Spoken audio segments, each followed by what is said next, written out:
Equities see broad-based selling with the declining stocks far outnumbering the advancing. Industrials and utilities are the big drags, while healthcare and consumer durables show relative strength. IEX CEO Rohit Bajaj tells CNBC-TV18 the impact of coupling in the day-ahead market will be lesser than earlier expected as its share of revenue has dipped. He concedes that charges may decline but won't see a big drop given the low traded volumes in India.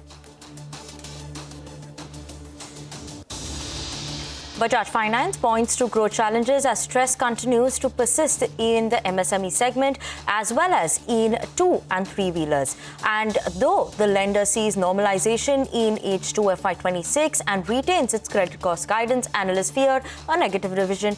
The stock slips in trade. The India-UK Free Trade Agreement is set to spark big changes for the industry, with 99% of Indian exports set to extract zero duty and average tariffs on imports from UK dropping to 3% from 15%. Sectors like auto, textiles, engineering, leather, alcobev and jewellery could see an impact.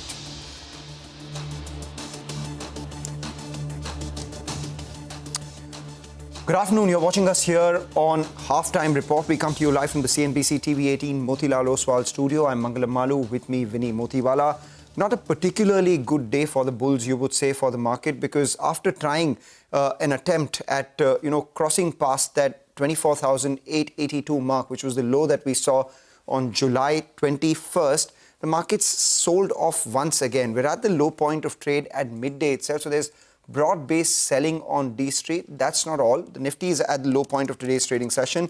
And if you look at all the major indices, the Nifty Bank comes up for you, the broader markets come up for you, all of them trading a lot lower. The Nifty Bank just about 200 points away from the 50-day moving average. The broader markets as well. An 800-point decline is what we're seeing. If you're looking at individual stocks, 2,100 stocks on the National Stock Exchange currently in the red for just about 500 stocks which are in the green. So it turns out that for the bulls, it may be a bit of a freaky Friday. Vinny.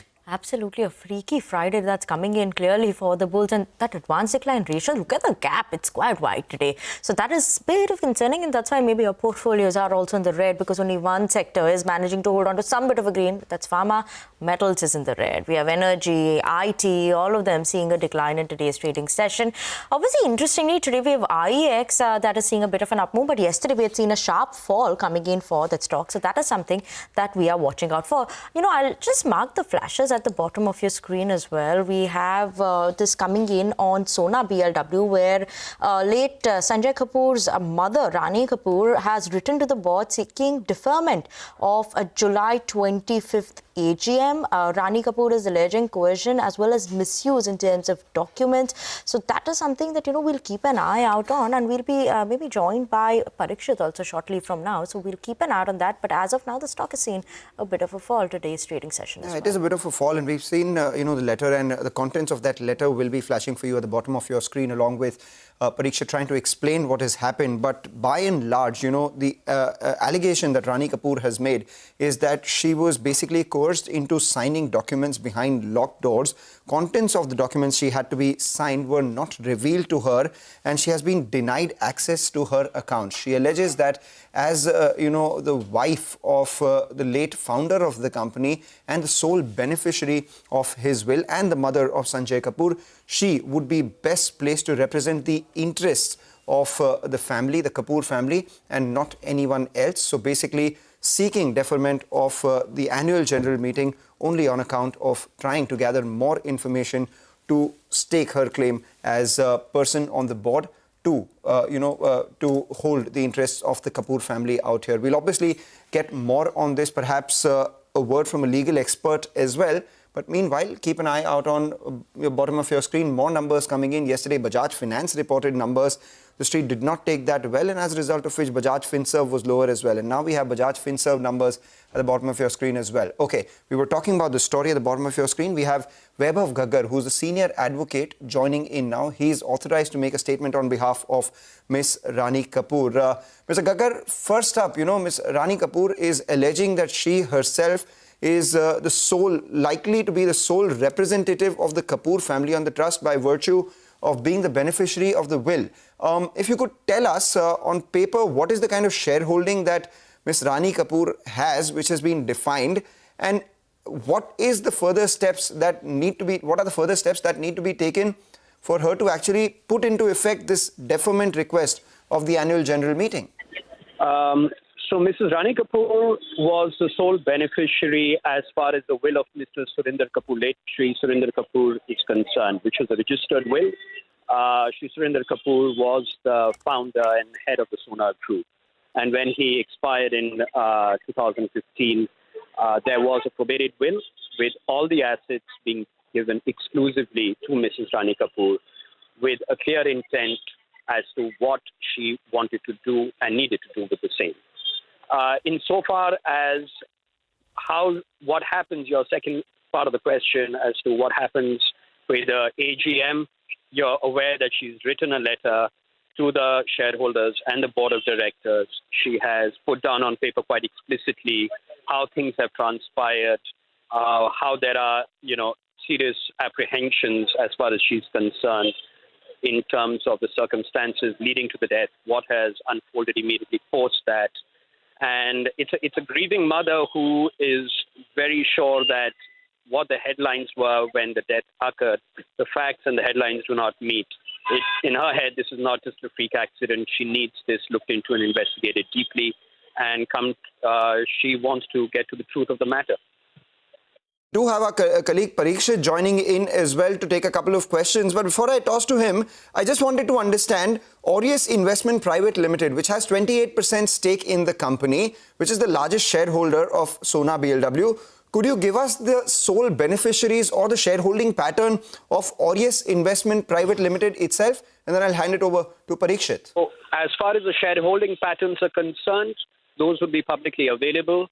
What is clear is that it is the ownership of the Kapoor family and the Sona Group, because there's a web of companies which are involved in this entire thing. It's not just a singular company as far as the Sona Group is concerned. So those are issues which would be grappled if the matters are taken to court. Those are issues to be dealt with in court. The reason why I ask you this is because, I'm looking at the directors of Aureus Investment Private Limited. This is publicly available information. And the directors out there are Dinesh Kumar Agarwal, Sanjay Kapoor, Priya Sachdev Kapoor. Miss Rani Kapoor's name is not there on the directors of that group as well. So we're just trying to understand the claim that she's making of being the largest shareholder in the company. On what basis is that claim? So, as written in the letter as well, lots of suspicious circumstances have unfolded and are coming to light now. How various appointments were made, what the role of certain individuals that you have named in just right now, how did they come into being where they are, what were the documents which were signed, what was the manner in which they were brought about. All of these are matters which have to be looked into very carefully. And if this goes into court, all of these would be looked in by the courts. So, Vaibhav, we believe that the board meeting is taking place today. And as far as the appointment of Priya Sachdev Kapoor, that is what you're contesting. But she was the director of the promoter entity, Aureus Investments. If we go through the company documents, they show that in the absence of Sanjay Kapoor, she has to play the role of director. Now, isn't that obvious that in case of his demise, the director of the promoter entity would be brought on board the company, and therefore she has been brought in as a non-executive director? You would need to go a step further back and a few steps back as to what the shareholding of Aureus may be and how does anybody become a director in Aureus, who represents the interests of Aureus, and in turn, who represents, therefore, the interests of the Sona Group and the Kapoor family. I think it's very important to emphatically state that all these entities are, at the end of the day, part of the Kapoor family. And the Kapoor family is structured in a particular manner, starting all the way back from Sri Surinder Kapoor's will, that everything was meant to be exclusively with Mrs. Rani Kapoor so that she could ensure that the interests of the family is not usurped by anybody from outside. She has to make sure the family remains intact. Vaibhav, does Miss Rani Kapoor or Sanjay Kapoor's sister have a stake in Aureus Investments? Would the stake be greater than that of Priya Sachdev Kapoor? Is there a will which says that in case of Sanjay's demise, the family, that is Rani Kapoor, has to be appointed on the board, or a person nominated by her has to be brought onto the board? So Mrs. Rani Kapoor herself has been seeking documents, seeking information not just from the companies but even from individuals to say what has happened, how have things transpired, is there a will or not? You just asked me whether Sanjay Kapoor has a will. She's still not aware, is there a will or not? And even in terms of was the shareholding in Aureus held by Mr. Sanjay Kapoor in his personal capacity or not? Assuming it was, how would the flow go? If there is a will, what happens? If there is no will, then what happens? But as I said earlier, you need to go dig a lot deeper to see where it all starts from, to know how things have really unfolded now. So you are going to contest this in court, Priya Sachdev's appointment? It is going to be for Mrs. Rani Kapoor to take the call. She was very clear in her letter. She's not named anybody. She wants to try to get to the truth of the matter and ensure that nothing happens in the meanwhile which could prejudice the interests of the family or of the company for that matter. She's not named anyone, quite consciously, I would imagine. Right. You know, Mr. Gagar, I'm again looking at the shareholding of Aureus. There are, as per publicly available information, 2 major shareholders, in which one of the boards does have Rani Kapoor. And you're obviously representing Rani Kapoor as her counsel, as her lawyer. Up until now, why was it that she did not stake her claim to be the representative of the Kapoor family's interest? It is, one just is wondering about the timing of this all. Because until now, it was her son who was heading everything on her behalf. And therefore, she did not need to stake claim. Number 2, it is only post the demise that she was forced to start looking into the affairs because of the events that transpired. Number 3, she's very sure that something is amiss for it to be treated as a freak accident only. She wants to get to the truth of the matter. And number 4, today, she is the person who has to make sure that the family remains intact. Therefore, she's coming forth. In terms of what you said, that you found the timing to be strange, please look into the letter a little more carefully, because I thought it's quite explicit in her letter as to what all she's been asking for, what she's been made to do during the period of mourning. An 80-year-old lady loses a 55-year-old son, and the next few days she's made to sign documents in certain circumstances. I would imagine that would also be something which should be of matter concern to people.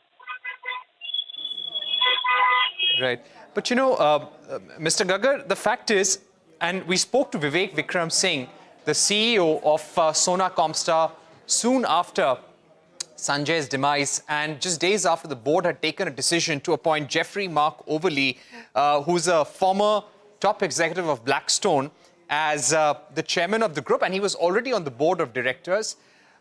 Priya Sachdev Kapoor was brought on board as a non-executive director handling corporate social responsibility. She did not have an active role in the day-to-day running of the company, so to say. And that's what Sanjay always wanted. He wanted this to be a professionally run company. And that's exactly what the board is doing.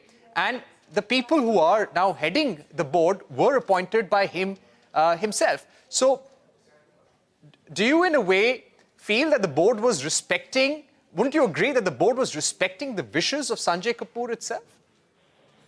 I think that's something which is a huge leap of faith and a speculation over here.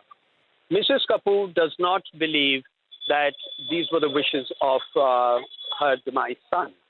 She believes that something horribly amiss has happened over here. And she believes that it's important to get to the truth of the matter. As to what the wishes of the son would be or what the wishes of the mother would be, I think that's best left for time to tell, because there are too many murky circumstances surrounding this. So I wouldn't hazard a guess of what Mr. Sanjay Kapoor's wish would be. I don't have an insight into his mind now, for sure. Finally, Mr. Gaggar, my final question to you. What would you be expecting now in the interim? What is the kind of relief that you're seeking from the board as an immediate effect?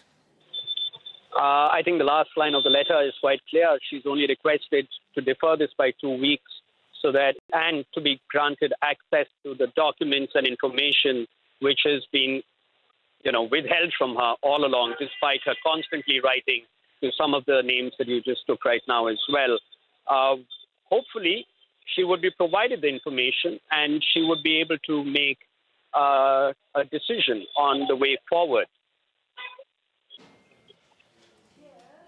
All right.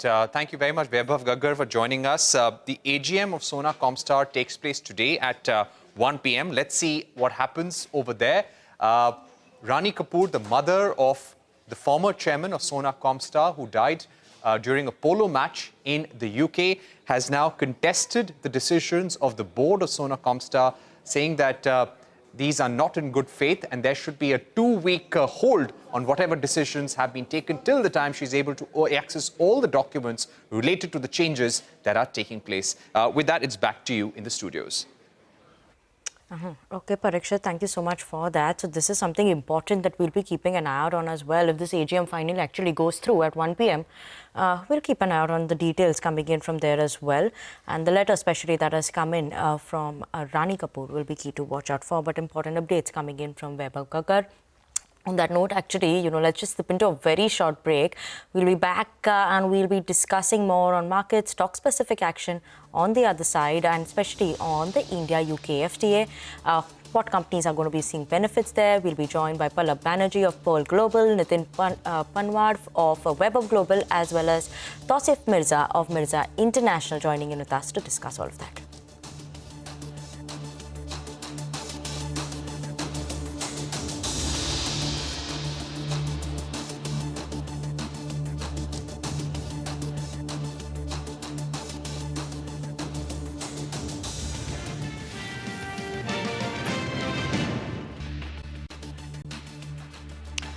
Welcome back to Halftime Report on CNBC-TV18. Now we're putting the spotlight on the India-UK FTA that has been, the much-awaited free trade agreement that has been signed.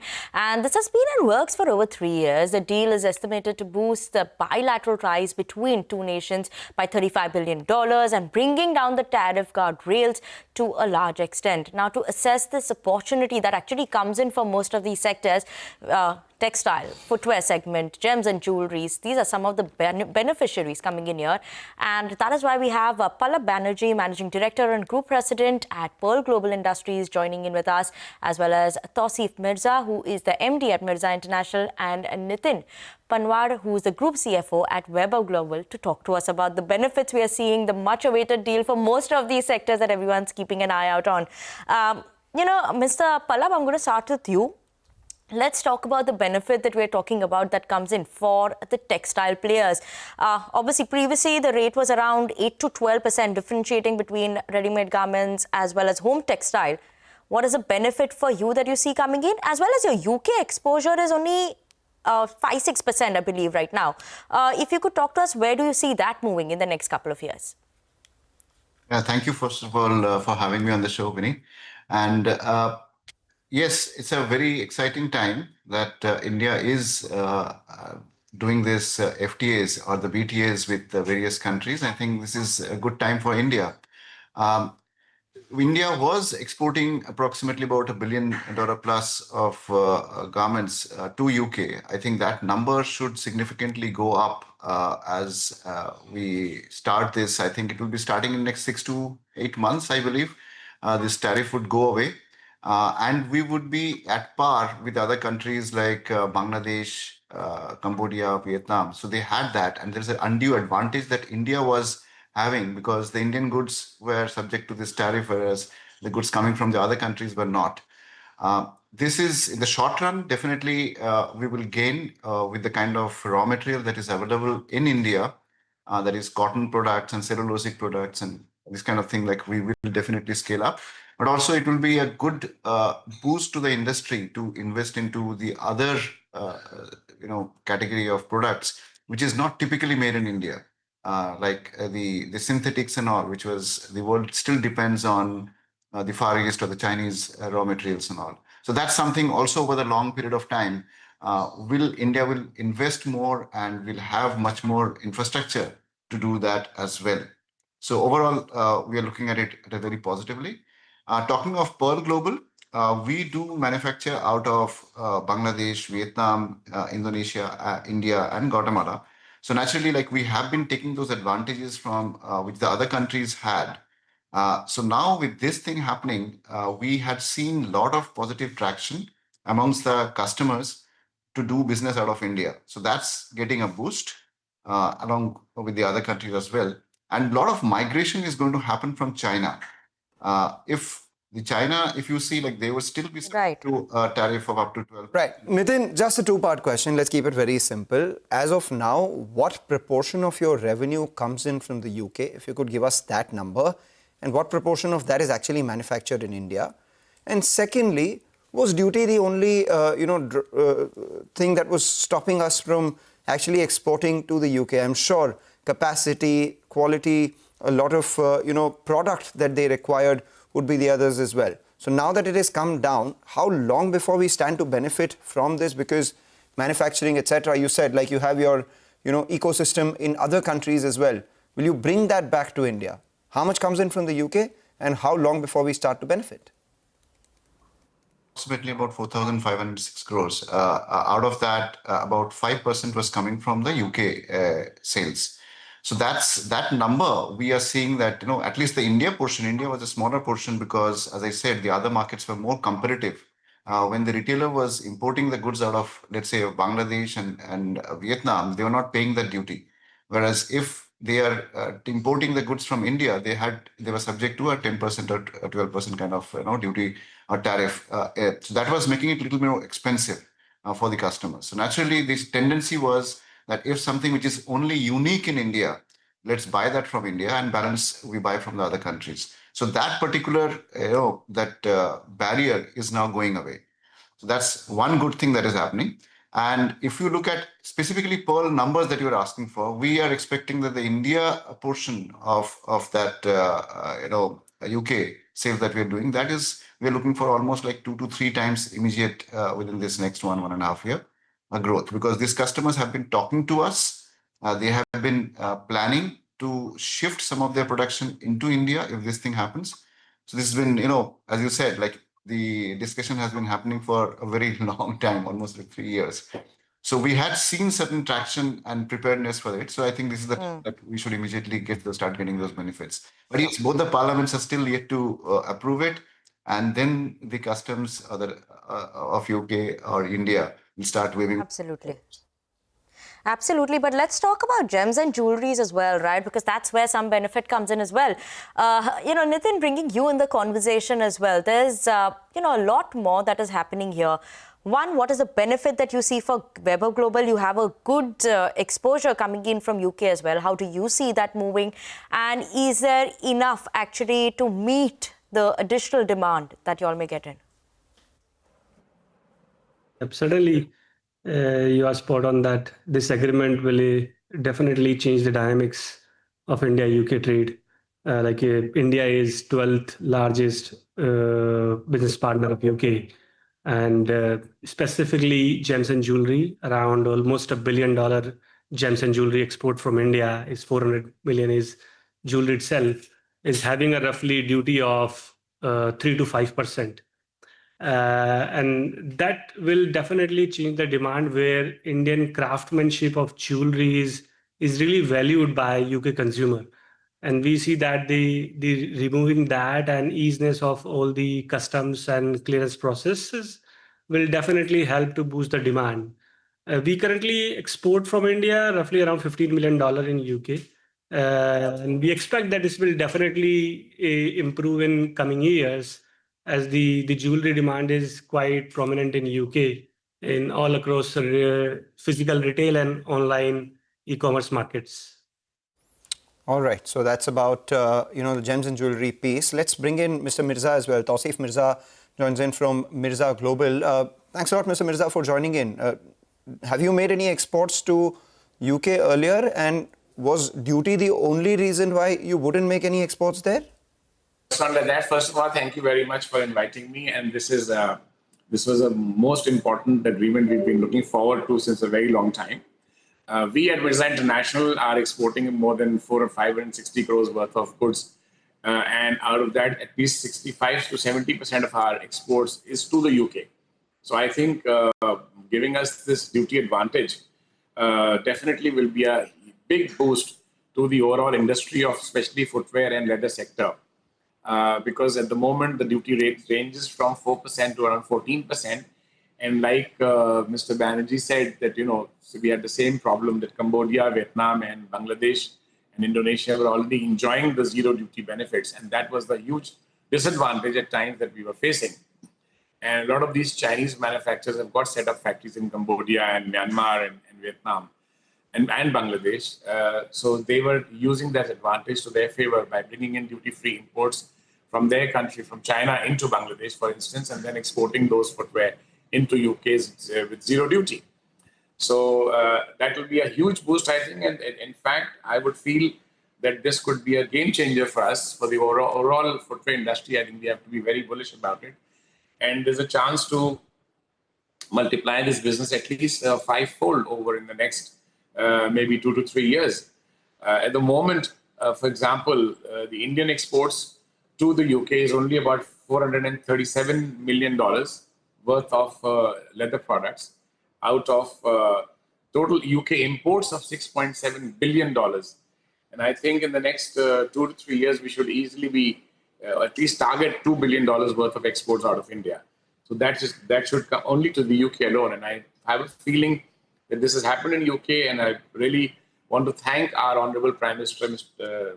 Narendra Modi, and our Commerce Minister, Mr. Piyush Goyal. They've done an excellent job for us, and this should bring a big boost to the industry.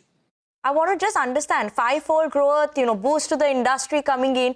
How does this help your margins as well? Because now you do not have to, take in that duty that was going on so far. So how will it help your margins going forward? How do you see that moving?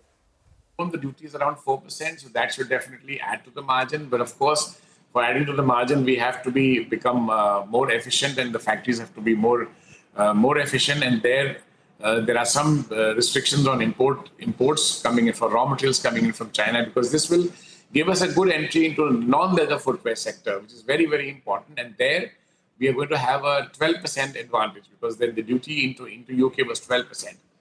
So that gives us opens up a completely new foray into much larger manufacturing of non-leather footwear to be exported to UK. And I think the same should happen soon with Europe. So yes, there's very good times looking ahead.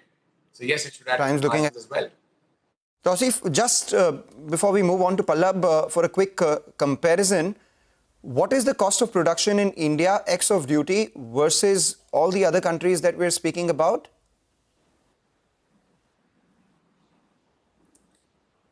Tausif? Sorry, what's the question again? What is the comparable cost of production ex of duties in India versus Cambodia, China, and Vietnam? Will duty be the only differentiator? I think the duty is yes, I think duty. Sorry, I'm so sorry. Duty is the only differentiator, because there is anti-dumping duty on raw material, for example, on PU goods, and there is talk of through the Council for Leather Exports. We're talking to the government, hopefully trying to mitigate that in some shape or form. So that's a huge disadvantage of bringing in materials, paying anti-dumping duty on raw materials, and a lot of raw materials is 22% duty. So that sort of reflects in the product alone of about minimum difference of around 10%, and then getting rid of this import duty of 4% on leather footwear and about 12% on synthetic footwear into UK. So all that will add up and give a huge boost to the industry. Yes. Would you say the same of the garment sector, Pallab? Similar. See, what happens is, if you talk of Bangladesh as a apparel hub or garment manufacturing hub, over the period of this duty advantage for certain countries was existing for quite some time out there. As a result, the ecosystem that got built up, the efficiencies and the ecosystem that got built up in the whole system is slightly ahead of India, I would say, at this point of time. So once this kind of FTAs, like if you see Indian government is now looking forward to some kind of agreement with US, which is a much larger market, and also with EU, which is the biggest market. So with this kind of approach to the trade and manufacturing, we will see a tremendous change in India over the next, 2 to 5 years. You will see the whole scenario will change if these things are in place. We had these kind of shortcomings. And of course, what Mr. Mirza is saying is that getting that raw material, because a lot of raw material is not made in India. Anything which is synthetic is still not there. Sorry, you're asking something? No, please continue. Yeah. So if you see, a lot of this synthetic raw material that China got, the ecosystems got made, they got a lot of these mills and raw material manufacturing happening out there, which is still not happening in India. So if you have to import those raw materials, then we are paying a high duty, or like it has to be done against the advanced license or against the exports. So those kind of norms do exist in this country. I think every country have some kind of norms, but I think the ecosystem that developed in Bangladesh and Cambodia was slightly more easier because of their dependency on this manufacturing of apparel was much higher. Okay. So we would see this kind of changes as well. This is, I think, a stepping stone. I think the first step, we have this kind of advantage and built up the whole infrastructure system. Okay, a stepping stone there. So surely a positive one coming in for textiles, footwear, as well as gems and jewelry. So thank you so much, gentlemen, for joining in with us this afternoon. It was a short conversation, but thank you so much for joining in with us and in giving us insights in terms of what we should be watching out from the industries. But on that note, slipping into a very short break, and as we slip into the break, a small programming note for our viewers as we are slipping here into the break, that as the workplace transforms, so must leadership in the Bengaluru edition of Future Female Forward Season 3. India's top business leaders gather to reimagine what inclusive leadership looks like and how women are powering the future of work, capital and innovation. Catch it live on July 29th, 5:30 p.m. onwards, only on CNBC-TV18, CNBC-TV18.com and YouTube.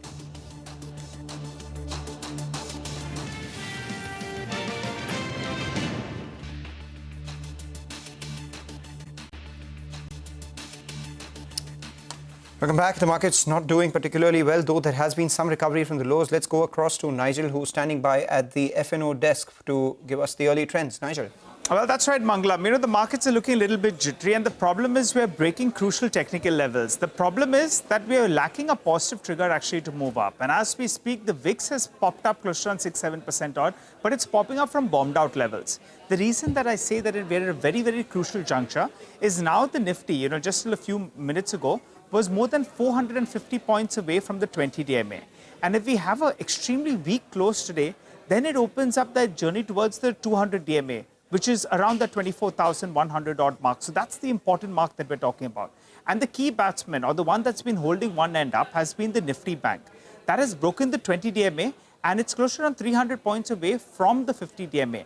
And that's the level from where it's bounced. So if the markets need to bounce, we need to hold on to this 24,800, 24,850 odd mark. And that's what the bulls will be hoping for.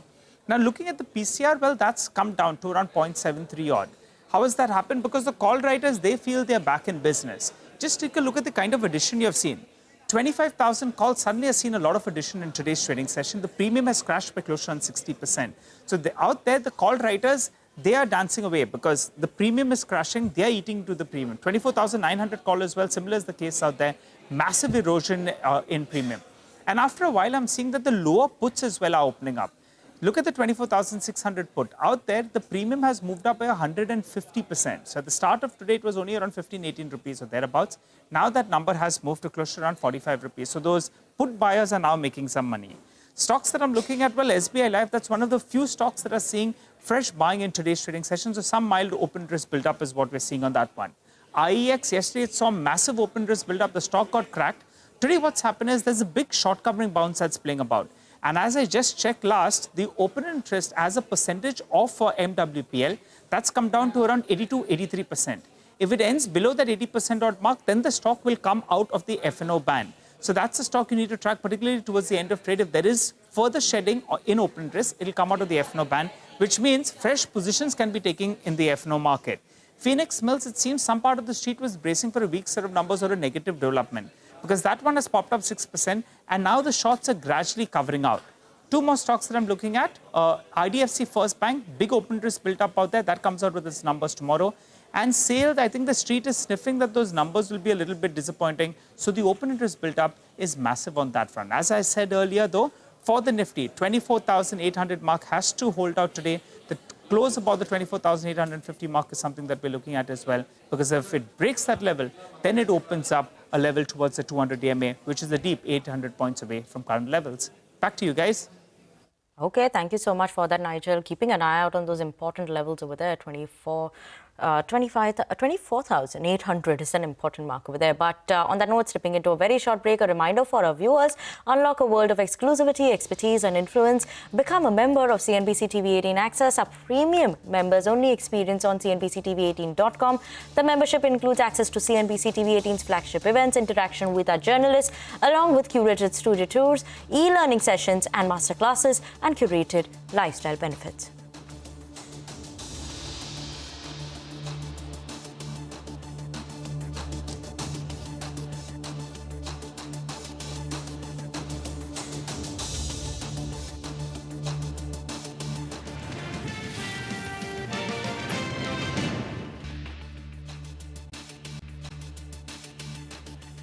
Welcome back. 200 points lower for the Nifty. Let's take note of the commodities action. The government is set to introduce the 2025 vegetable oil products regulation order next week. The new regulation mandates industry reporting on production, sales and pricing. In fact, Manisha Gupta caught up with Pradeep Chaudhary, who's the MD of Gemini Edibles and Fats India, began by asking him about the factors behind rising edible oil prices. Listen in.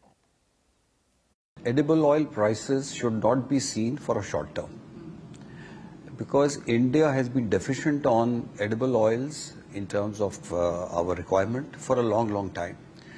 One of the factors is low prices. Farmers are attracted towards other crops and not sowing oilseed because of the prices. One of the reasons. There are various other reasons. So we should see edible oil prices in the context or perspective of the last 40 years. Then you will realize that today's prices are much lower than other agri prices. So sort of, I beg to differ. And taking a short-term view is not the right approach. How would you look at the prices moving from here on? The other concern in the market clearly has been that as the duty goes higher, the consumers get the, not the benefit, but that reaction immediately. But when the duty is cut, that isn't passed to consumers fast enough. Not at all. It's not true. Because we had a meeting with the ministry itself the last time when the duty was reduced. See, what happens typically is that when the duty is about to be reduced or increased, either way, there is a lot of murmur in the market. So mostly, few weeks earlier than the actual change in duties, it is already in the market. So the prices start reacting much before the event. So like this time around when the duties were reduced, 80% of the duty reduction benefit had already been passed on to the consumers. So after the event, the balance 20% was passed on. So the entire, you see, the industry is so competitive with so much of overcapacity, there is no scope of anybody profiteering from any duty changes. You know, 55 to 60% of dependence on imports, and with so much happening outside, whether it's about geopolitics or tariffs or the protectionism moves that we've seen come in for countries, and then the whole biofuel mandate that the producing countries are getting into, food security for India, especially when it comes to edible oil, do you see that as a concern? Surely, because dependence, you're saying 55%, my estimate is higher. Okay. What is your estimate? My estimate is 2/3 we are importing. That's my own estimate, because if 24 million tons is the consumption, we are importing close to 16 million tons. So about 2/3 we are importing. So definitely it's a cause of concern. And of course, we are producing other things as far as food is concerned. It's only edible oils, which is the main problem.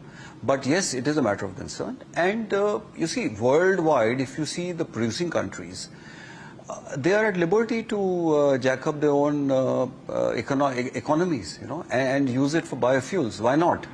I mean, today if you take the case of Indonesia, they are diverting something like 15-16 million tons into biodiesel. almost 1/3 of what they produce. They consume only 10 million tons and they export about 25 million tons. So what happens by diverting 15 million tons to biofuels? They jack up the price of the remaining 25 million tons, which is exported.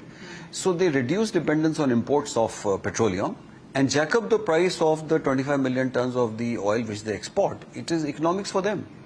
And every country who produces will try to jack up prices of what they produce. So it has to be expected. So that is why we need to have self-sufficiency, at least to a certain extent. I used to say this 10 years ago.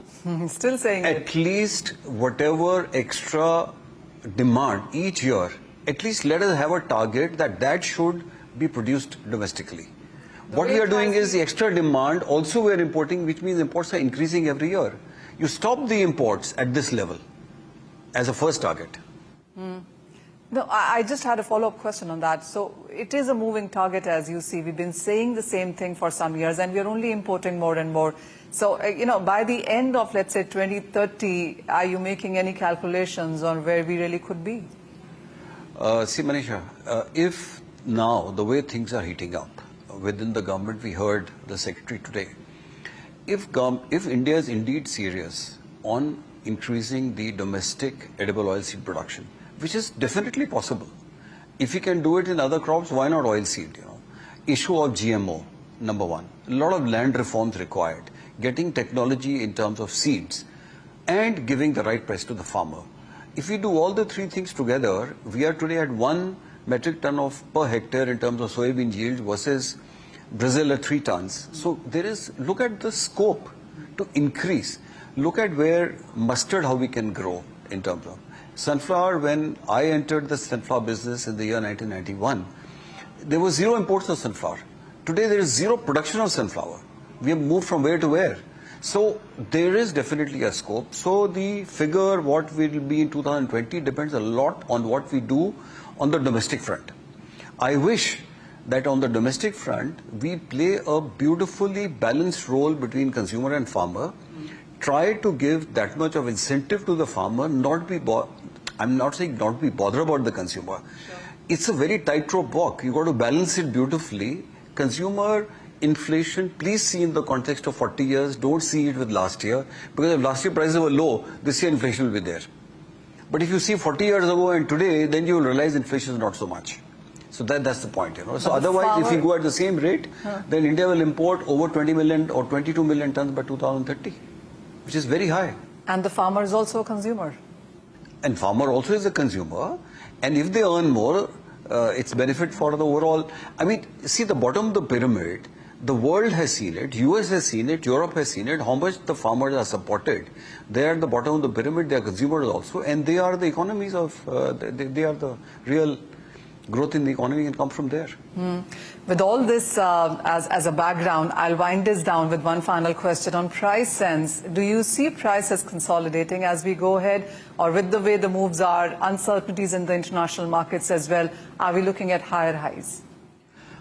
I am definitely bullish right now on prices for various factors. One of them is the biofuels. And if this US biofuels policy does actually take shape in January 26, because it is already there, but because of Mr. Trump, uncertainties, a lot of people are saying they're not believing in it, but it's a reality, it's already a law, it's been passed. If that happens, you will see very, very high prices.